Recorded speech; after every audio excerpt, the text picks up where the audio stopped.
Hello, welcome to Test, Optimize, Scale. Very excited to have Justin Wu here on the show today, logging in from Seattle. Very well-renowned growth marketer. I've been familiar with Justin and his projects for over 5 years now. Going to talk about his whole story, stemming from growth into cryptocurrency, all different types of DeFi and Fintech. Justin, thanks for being here today. It's always a pleasure, and yeah, man, it's despite the crazy times here with COVID and everything, it's been a great quiet time to build, and yeah, it's always a pleasure to be part of your podcast and everything you do. Absolutely, and you have some of your own broadcasting of your own, right?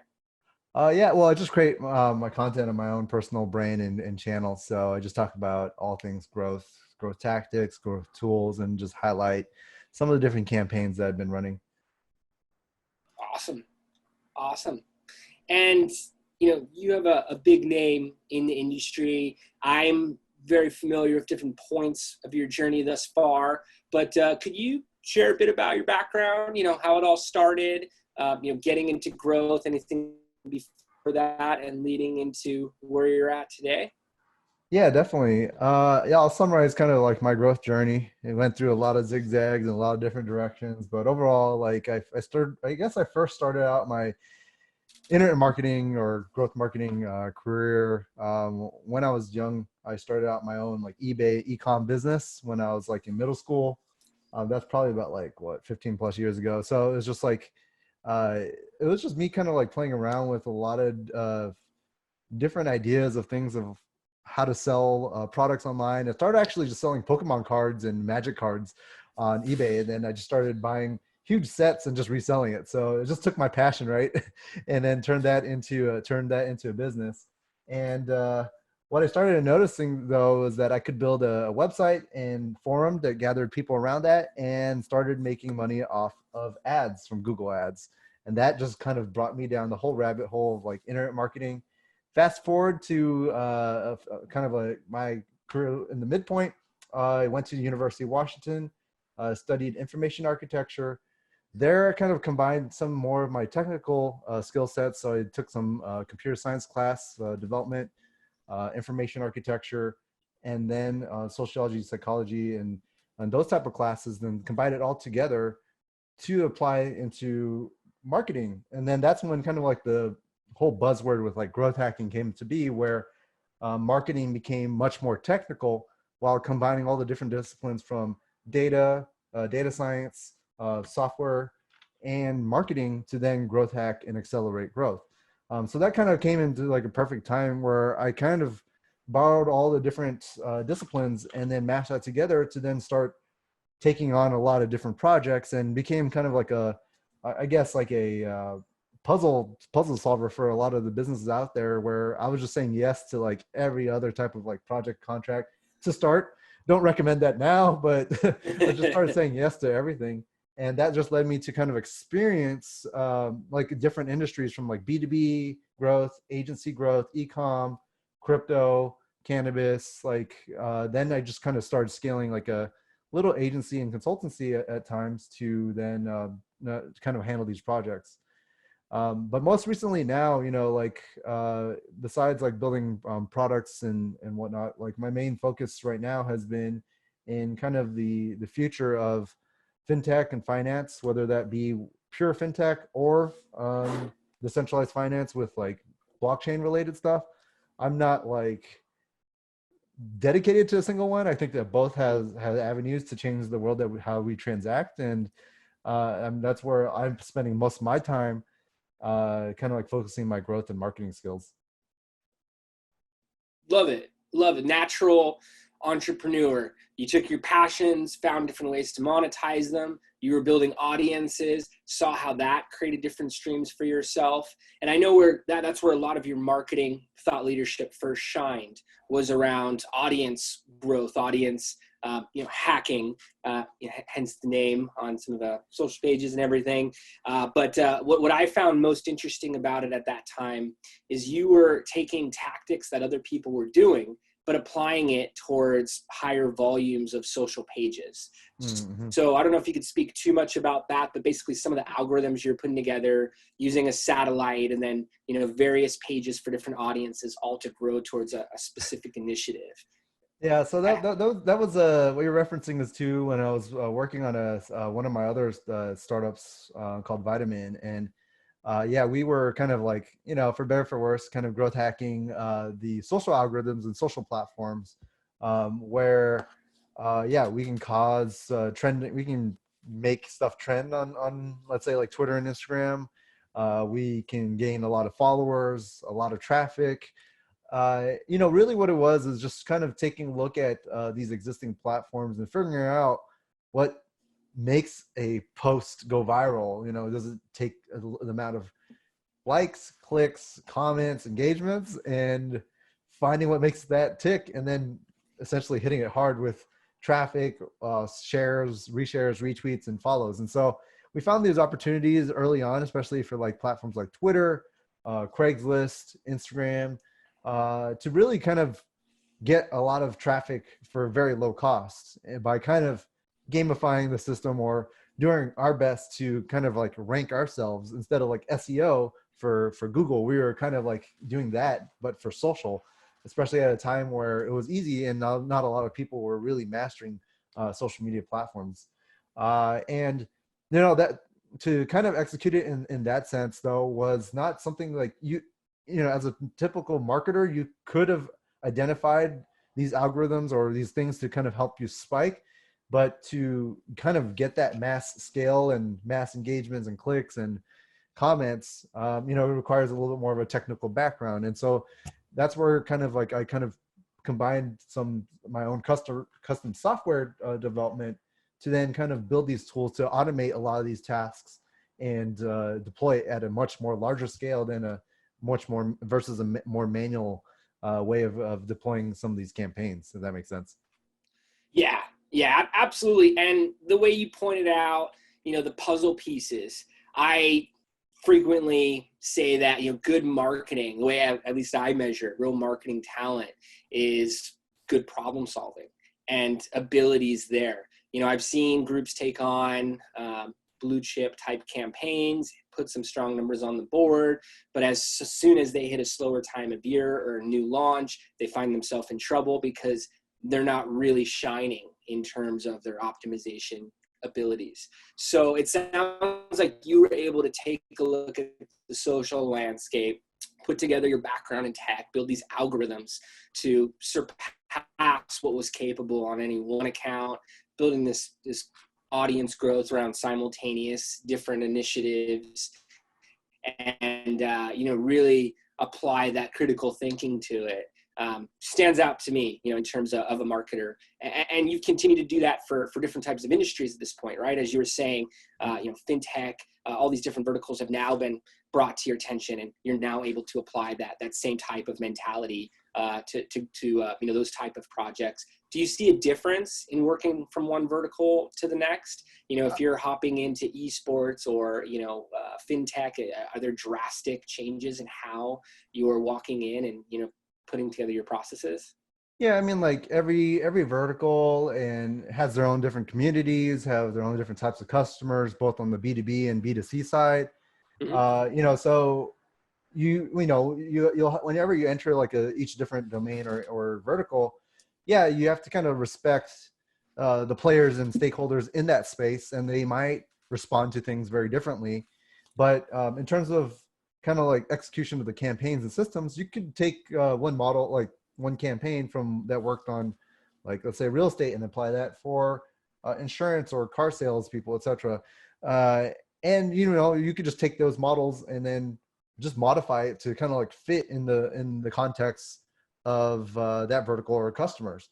And you know, it just comes back to kind of like what your guys' title is. It's we could just look at our playbook in the past of like what we've done for like an agency, and then try to take that model and see if it works for like an e-com business who wants to connect to more wholesalers and distributors, right? It would be the same exact playbook, except you're talking to a little bit different audience. So the copy must be a little bit different.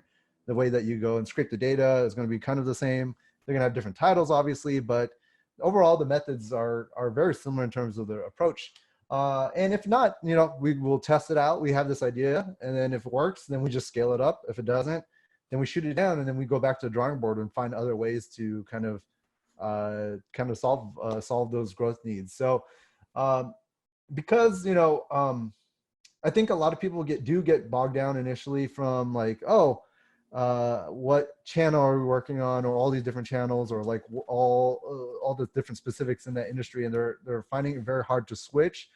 To me, like I just take a step back, and that's how I kind of like jumped into like let's say like the crypto industry. There was no playbook for the crypto industry, but I was able to just like move through fast because of it, because my framework on how I approach all my marketing and growth is just taking one step back, taking away all my biases and all my thoughts as a marketer. It doesn't care what I think, and just think about what the end goal customers want, and what do the business or the marketer that you're the business that you're working with want, and try to find that dot that connects both those together to connect the transaction and value exchange of that, essentially. And so, once you kind of just sit back and this is kind of like what I learned through information architecture, building out systems, even just like product marketing and product design. You could enforce your own biases and thoughts through your work, and then, force your customers to try to apply for that. Or instead you want to build products and things that then are to the interest of your customers and shape it all around that. So, that's my biggest thing that I'd say that helped me kind of just jump through all these different hoops, is that I just always remove myself and just sit down and just study very meticulously what makes these customers in real estate, in cannabis, in these TikTok followers tick, essentially. What makes them interested? What kind of content do they like? What kind of deals do they like? And I do this by essentially just doing a lot of research. So I look at what customer behavior is. I look at successful businesses and seeing what they're doing. Just reverse engineering and essentially finding templates that I can initially just copy.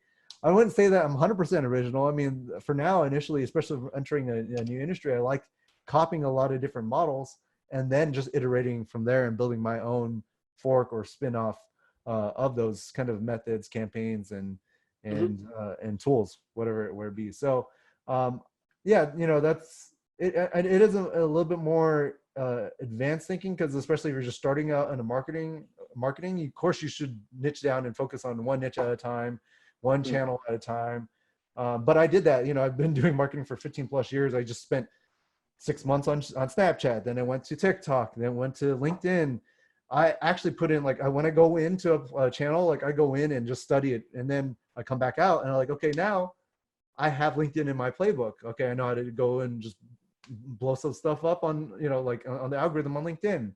I know how to create videos that can work on Instagram, etc.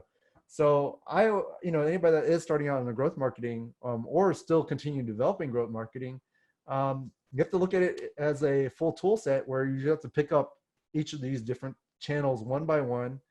And then once you eventually have all these different tools, then whenever something comes to you, like you can just like pull out this wrench, this screwdriver, and then just like, okay, now I can go and build these campaigns, because I've seen it before or seen something like it before, and I can kind of build and apply it to what I'm doing. So that's kind of like the way I approach marketing growth. It's a very more like systems way of thinking, and just thinking of all the different stakeholders, and then going out and build and execute. So using that formula and taking the high up view down on it, diving in on the research, we have a system called the 8-point plan. The first two sections, industry overview and competitor marketing audit, tell me everything. And exactly what you're saying, you could pull it apart, real time, what's happening today, what's working in July 2020, as it's that much different than March or November, or, whatever it may be. At times clients will want us to rush it, but, best practices, if you fail to plan, you plan to fail. Like, put something fully together, take that extra time. I always say that especially now, like a lot of marketers or just like entrepreneurs in general, we're always taught to just move fast, break things. We're not taught to like slow down for a little bit also and plan. I think you should do both. I think you should you have to take it slow and plan your steps so that you're going about things very much more methodically. And then when you execute fast to get that confirmation and that data to then go back and take a look at if it actually works or not. I've been in the mistake where I was just shotgunning and just doing all these different things very ad hoc. Kind of had like a little ADHD going on, and it's not efficient at all. You might land results from just like sheer volume and hustling. Everybody talks about Gary Vee and hustle.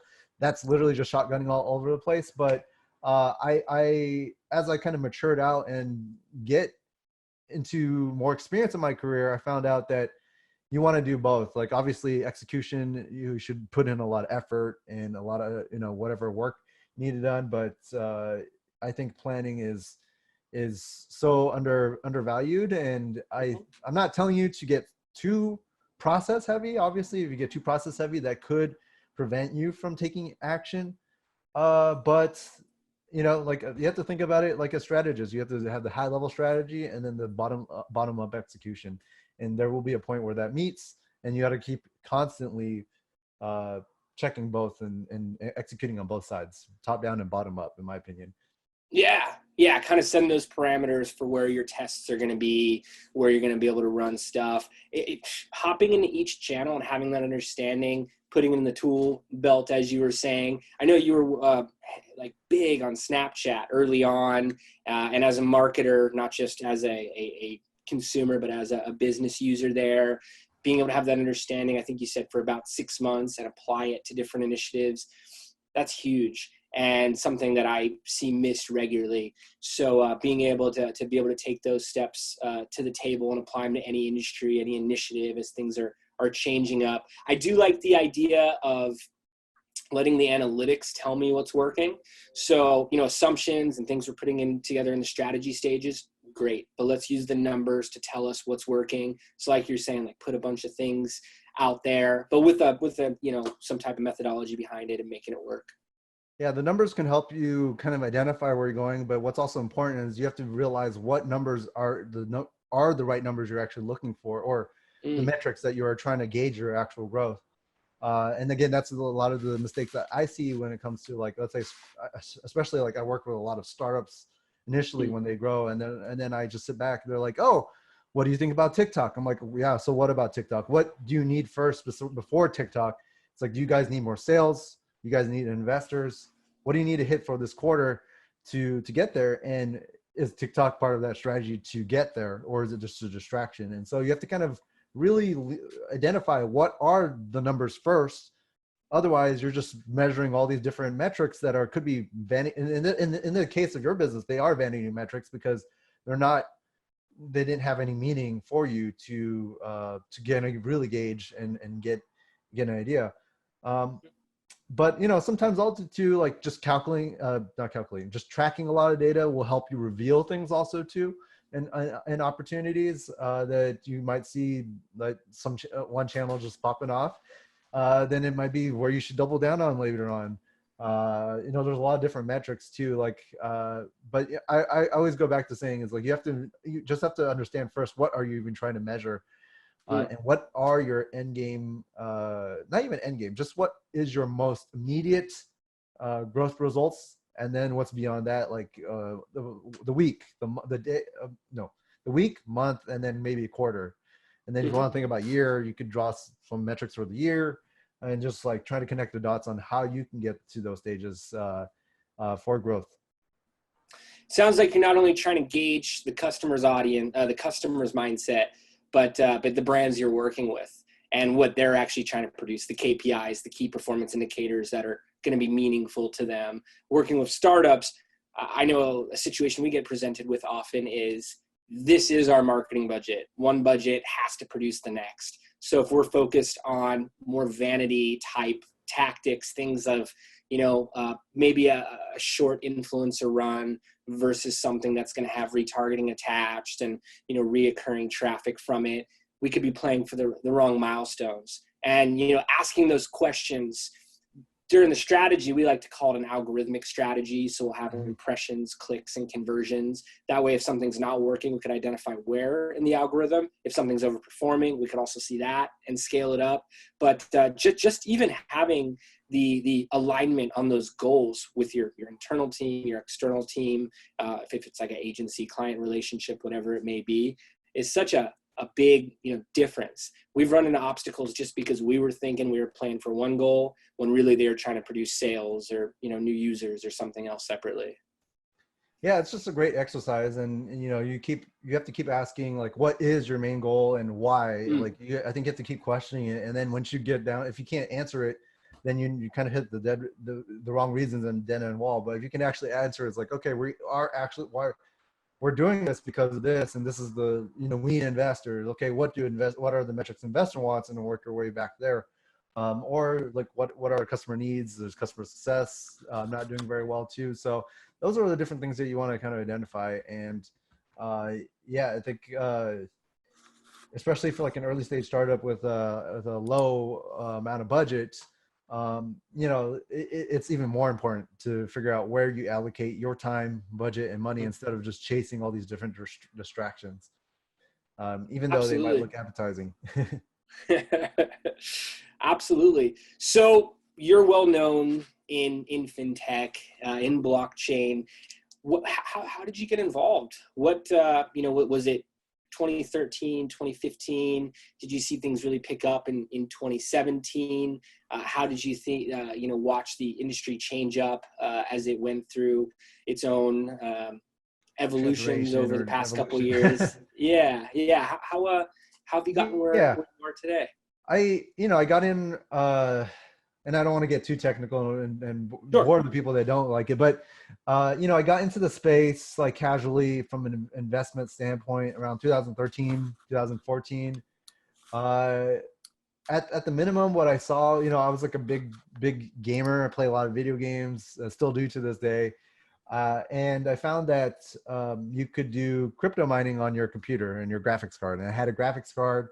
I started seeing people on Steam and Reddit started to trade with each other. And this is not like a alien concept for us. Like, we've been trading World of Warcraft, RuneScape Gold, like, in-game currency.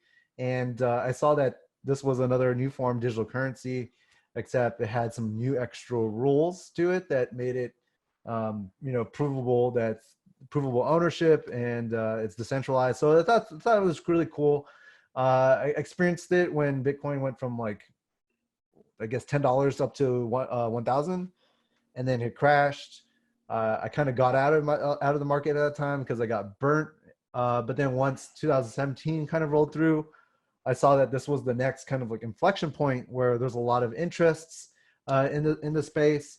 And then I said, well, okay, I've had experience, I understand this, but then now the market has like 100x. I don't even know how much. Like, it just, the interest and market cap for it just exploded significantly. And then I just said, well, if I want to see if this industry is truly legit or not, like, I just have to just jump right in, all in, and experience for myself. There's no playbook, there's no careers. Everybody's still figuring it out. And if it doesn't pan out and doesn't work, then at least I tried and tackled a very challenging and hard future industry. And if not, then I can still take my skill sets and then kind of apply it to the more old school traditional finance and fintech models, which, again, my skill sets now also work for. And I work with a lot of pure fintech companies. And we're seeing fintech become more consumer friendly anyways, and with a lot of different benefits to changing like the way that we transact in money. So that's kind of been my jump, where I just said, as a marketing challenge, is really hard. Why not go tackle it? And then also too, like, I'll just keep it honest. It's like fintech and pure fintech and blockchain and crypto is literally the business of money. So why not be in the business of money, literally, to make money? Like, you're creating, it's the number one thing that creates the most value. Transactions, it crashes or pumps economies in different ways, and it changes lives in different ways. And it's just thinking beyond just like the stock market. It's just thinking of, okay, we're spending money now with our phones. or buying things through just, Venmo and paying people transactions. There's a lot of really cool things you can do. And I think that we're evolving very fast away from the easy concept of just like paper money, paper fiat, and coins. So that's what excites me about the industry. And because of, money runs everything, to be honest, and transactions run everything from video games to healthcare to insurance, etc. All these, they're all like value exchanges.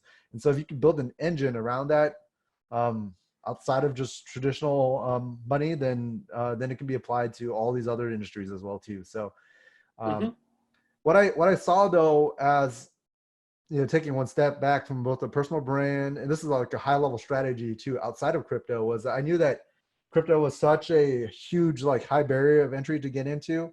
And so if I was able to get up to the top and learn, then I was able to essentially achieve thought leadership and expertise in that field very, very fast. And then that helped me actually get connected with a lot of other very big companies, even some, I actually run into some billionaires that just didn't understand how crypto worked, and they just wanted to learn how it worked, and they just had that education. And so that, to me, that's my growth hack, where I just found that as an entry point.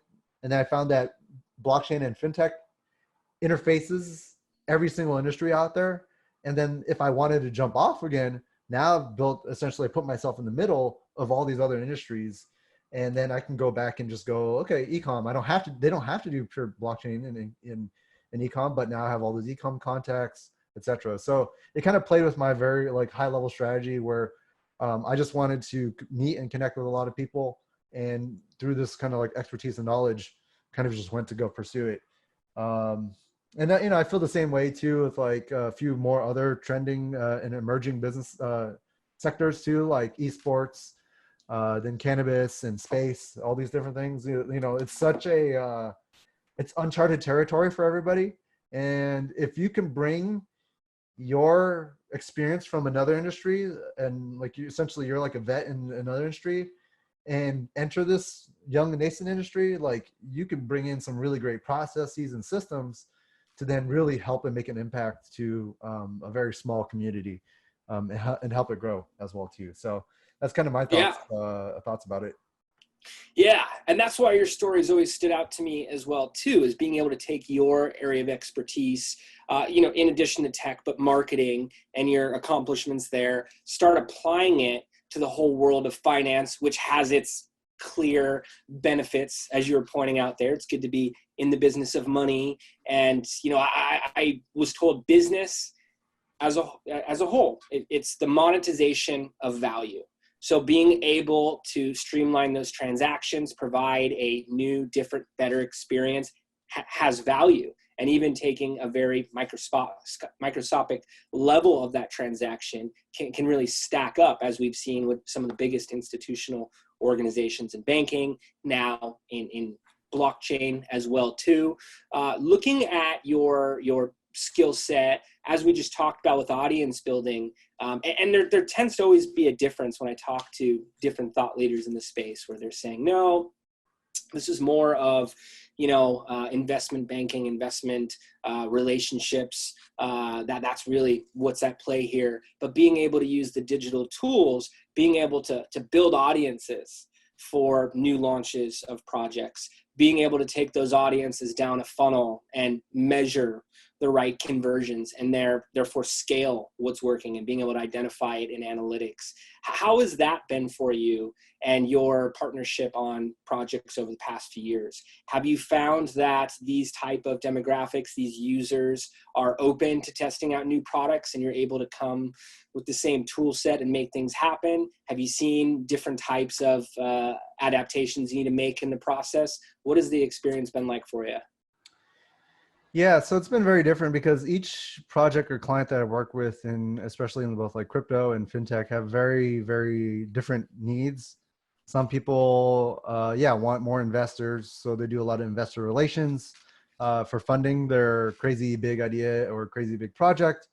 Because like building a development team is really expensive, especially in the blockchain and fintech realm. Like salaries are insanely high for that type of skill set.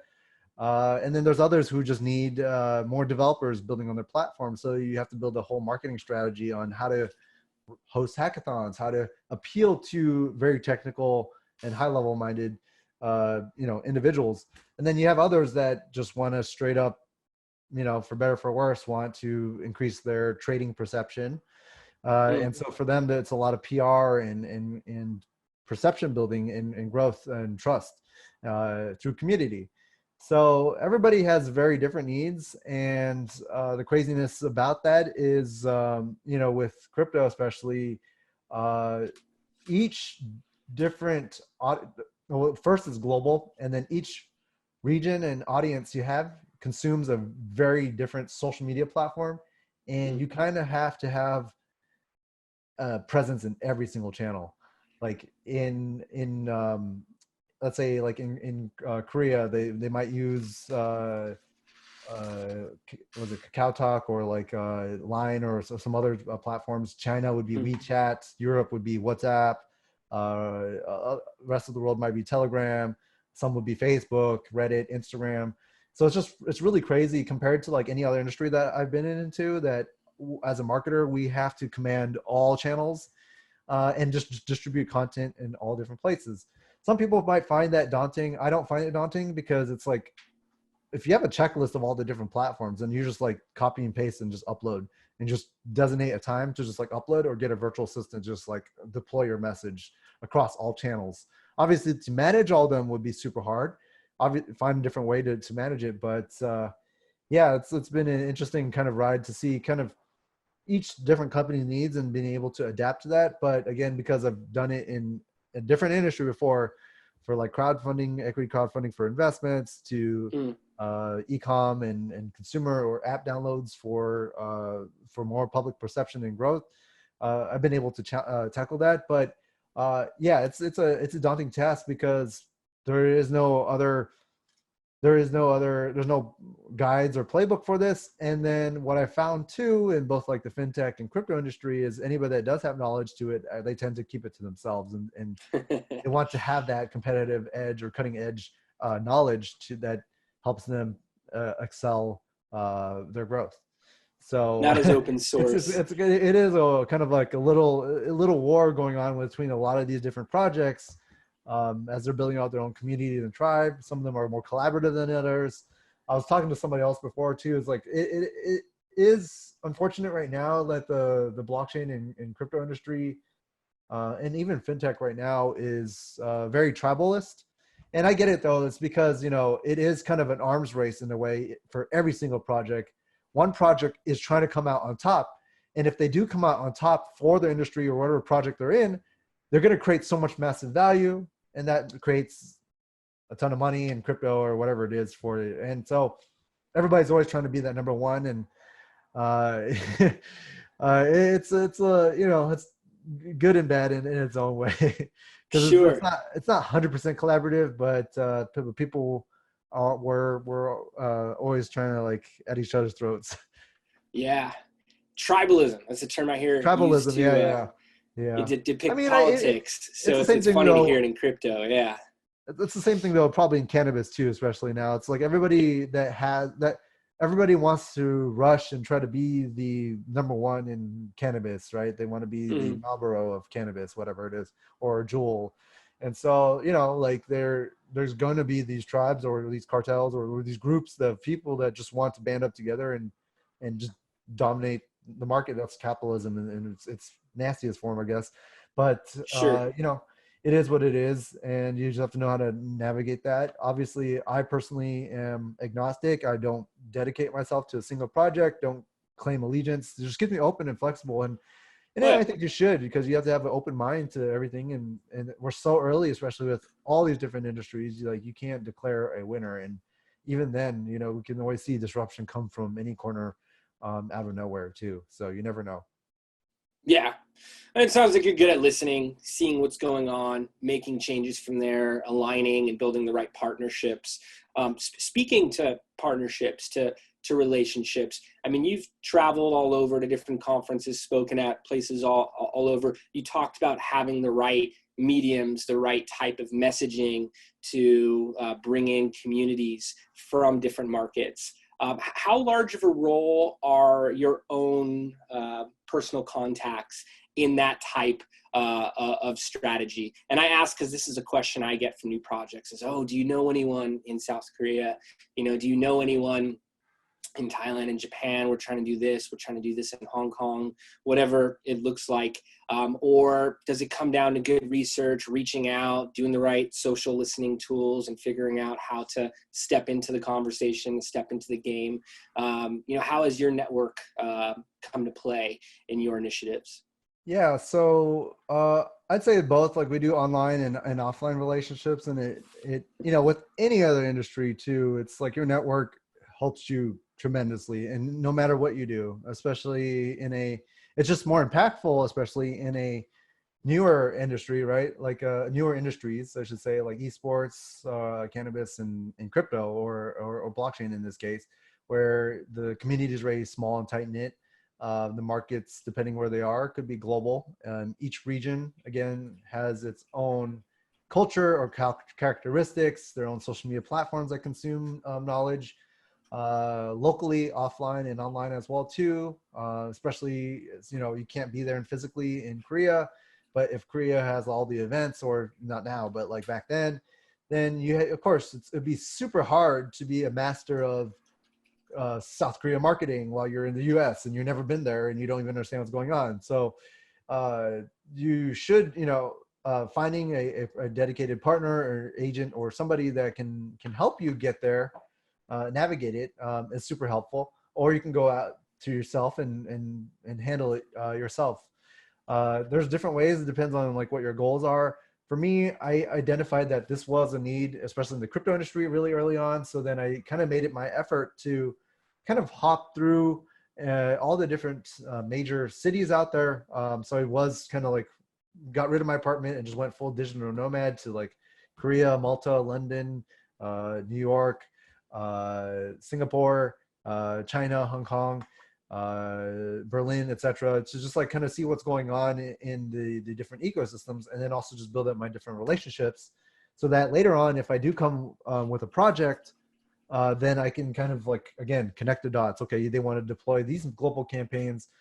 I can go and in terms of strategy, bring on these different partners to then execute from a high level all these different campaigns simultaneously, and finding reliable partners.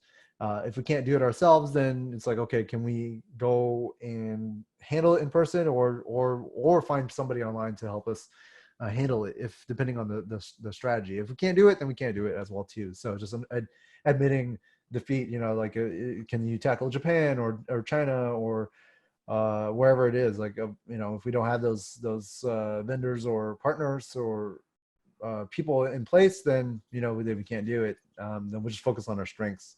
Most of the time we always focus on our strengths, but sometimes there's campaigns and needs that require a much more global reach or international reach in different sectors. Then yeah, we exhaust the network that I built, or I made it also my point to just network with people with large networks. That's been my growth hack in general for anything. The way that I've learned different markets or different even social channels. I'm not like a pro in each of these different markets or social channels. I just know the best people in those places. And then when I need them, I can hit them up in my Rolodex and contacts, and then trade or work out a deal with them. So that's the way I look at about it. It's like, there's no way for you to cover every single thing in the world, both physically and online, different regions, etc.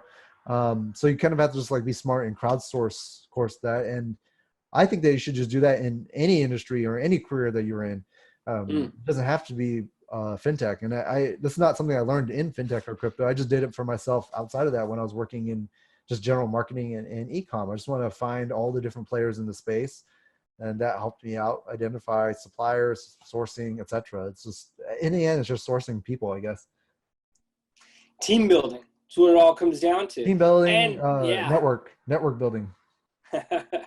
Yeah. And I know for our marketing tactics as a whole, being able to identify historical audiences, reliable performers, whether we're looking for B2B, whether, beyond businesses, we're looking for private sale investors, or just users and early adopters of different pieces of technology. Once we have that carved out, once we know who to go to, which is a big part of our traffic strategies.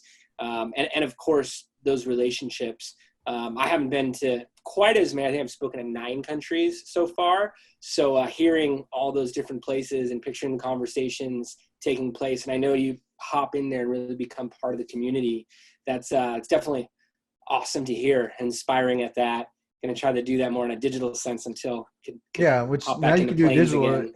And people are all open and receptive to that now, especially. So if anything, it's easier now than it was before, because it takes a lot of time to travel. It takes a lot of money and resources to kind of build that, and you might not meet all the people out there. And I always think that honestly, I always think that online is the most efficient. Obviously, though, offline you can really build that rapport and partnerships. But I think that if you have an interesting offer and value to give to people, even online now, then people are responsive to that more than ever. And it requires a different tactic and different things. But I did it for fun, but also too, it's just like it was for like building up relationships for business and growth as well too. So they say the most successful people, you can't tell whether they're working or playing. They're just always going after their vision. It's the same thing for me at this point. Yeah. Just having fun doing it. I try to strive for that. And I want to get into a few recommendation type questions, but just real quick, what have the differences been for esports in contrast to fintech? Is there anything that you notice, or even starting to get into a different type of actionable insights that you would recommend? Any differences for esports and the growing movement there? Definitely. So I'll just preface this and say that I'm not working in the esports industry. I don't have any clients in there.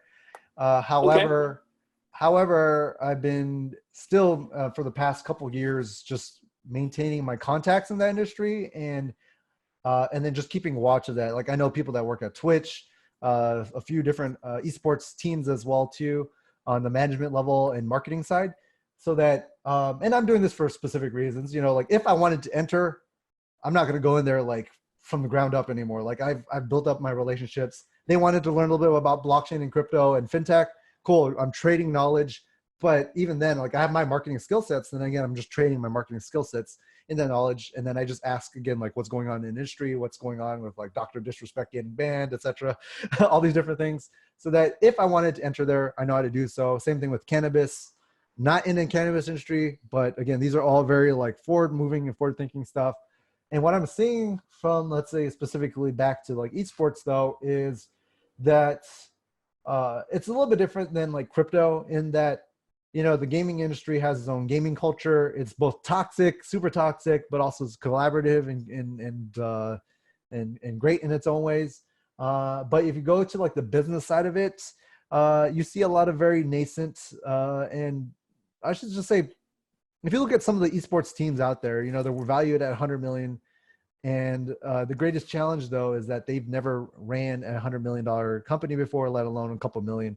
They never came from a heavy, big like company. I don't want to say like you have to have they just don't have that big of experience. And then you might find that in different levels of management, and through my experience and research to that, is that there are some people in leadership that just have no experience. They just kind of got grandfathered in this fast and rapidly developing industry, for better or for worse. And they might not necessarily, their skill sets might not match where the industry kind of exploded. And so that's where I start seeing kind of some blockers for a lot of things that prevent stuff from happening in the esports industry, is that because the community is also very small, it's also very gated. There's only very few teams. There's a lot of different content creators, but there's like only a few different avenues for all these different places to go. And some of them are just kind of like walled off and a lot of gatekeepers that or grandfathered into the industry that just didn't have that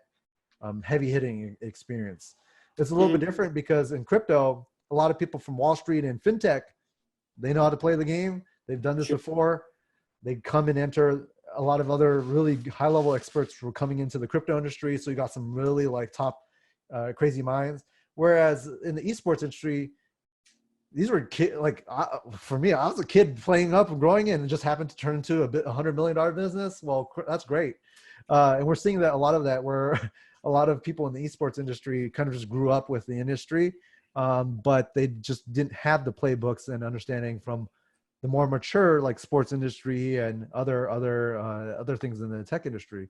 And I think that in order to kind of continue propelling the industry forward and have it mature, there always needs to be like a balance between like getting more heavy hitters from other places into the industry. Obviously, they're going to have their old guard and old way. Like you don't want to bring some old school Hollywood thought, ideas into it, but they still have a lot of experience in terms of doing brand deals and others that, again, like some of these, like your friend that just happened to be on the esports team that grew up with it, just didn't understand and build those deals. It's just maturity. A lot of the, from the gamers, there's a lot of ego involved with it too. It's a very competitive scene in general. And I see that both as a kind of roadblock at times, and there's a lot of drama and controversy around that. But, I think that we're constantly seeing the industry grow. We're seeing a lot more big brands outside of gaming get into the space as well too. So I personally am excited just because I play a lot of games, and I think that the future of gaming is just going to continue to exponentially explode. And from a marketing and an attention and consumer standpoint, it's going to be huge and explosive. And if anything, COVID just kind of blew that all up. Like in terms of gaming attention, everybody's becoming a gamer and playing games now. Yeah, you paint that picture well. Went through the whole journey with you there. And just want to wrap up in the last minute here and ask, what recommendations do you have for the entrepreneurs that are listening, for the marketing directors that are launching a new product in terms of what to test or how to ultimately optimize upon what they're scaling? Anything you could leave them with? I'm trying to think. Yeah, I guess there's two tips I would have. First is don't get caught up in like all these different the platforms itself. I would just instead just master the mediums of those content pieces. What I mean by that is, let's say you like TikTok. Well, why don't you just crush short form video editing? That's going to go work on Triller, which is like the American TikTok competitor. It could work eventually in the Facebook equivalent. If you can get really good at just like creating those like short videos, then it doesn't matter if it's like TikTok, if TikTok lives, dies, or goes. That's the same thing when I jumped into like Snapchat. Snapchat, is not as popular anymore, but through creating that content, Instagram stories, and if eventually Facebook is going to come out with that one, not Facebook, LinkedIn stories is coming out. So I'd say just like mastering the mediums is one of the biggest things. If you can master the mediums, every other platform is just a distribution platform. You can just syndicate it in every single channel. And at that point, once you master like cranking out videos super fast and cheap and easily, then there's no excuse now to not be able to manage and deploy an omni-channel and multi-channel strategy instead of just one. And so that's like one tip. And the second tip I'd say, again, it's just going back to like, what is your true north growth at different levels? What is your weekly goal, monthly, and quarterly? What do you need to get there? And then you might even sometimes, if you get a little more advanced, you have a bigger team. Each team or division has their own goals and needs. Like the product team needs to go crank this out. The sales team needs to go and execute this. If you don't have like a dashboard or plan or thing to keep track of it in terms of metrics, you should definitely get one, even if it's just a whiteboard, and just keep constantly checking it. If you can't do it, put multiple people on it so that everybody is accountable to these metrics for growth. And if you're not growing, find out what's not working and why. I mean, is it the experiment? Is it the type of content? Just always going back and asking why, I think, is the most important question of all. Why are we doing this? Why do these numbers make sense, or why don't they make sense? And then from there, you'll really continue to keep drilling down and essentially just have a lot of critical thinking and all the metrics and planning you do in your marketing campaigns. And I hear the expertise, the experience in the background there. Master the medium, optimize towards the best channels, and run omni-channel. Know your goals, ask yourself why. Crucial things. If anybody wanted to get in contact with you and follow up with you as they're doing this, what is the best channel? What is the best preferred method of communication for you? LinkedIn or Twitter. LinkedIn, you can find me, Justin Wu from Seattle, Justin WU. And then on Twitter, it's Hackerpreneur. I'm sure we'll put it somewhere down here, but it's just like HACKA, like hackathon, preneur, like entrepreneur, PRENEUR. Or just type in Justin Wu, Seattle, or growth. You should be able to find me. Hopefully, I have to continue to SEO my name a little better. Oh, it's definitely growing. And Justin, thanks so much for being on. It's been a privilege to be speaking with you here today. Sure, the audience is going to get a lot out of it. Hope to find more ways to collaborate with you in the future. And thanks again. No problem. Awesome. Thanks so much. All right.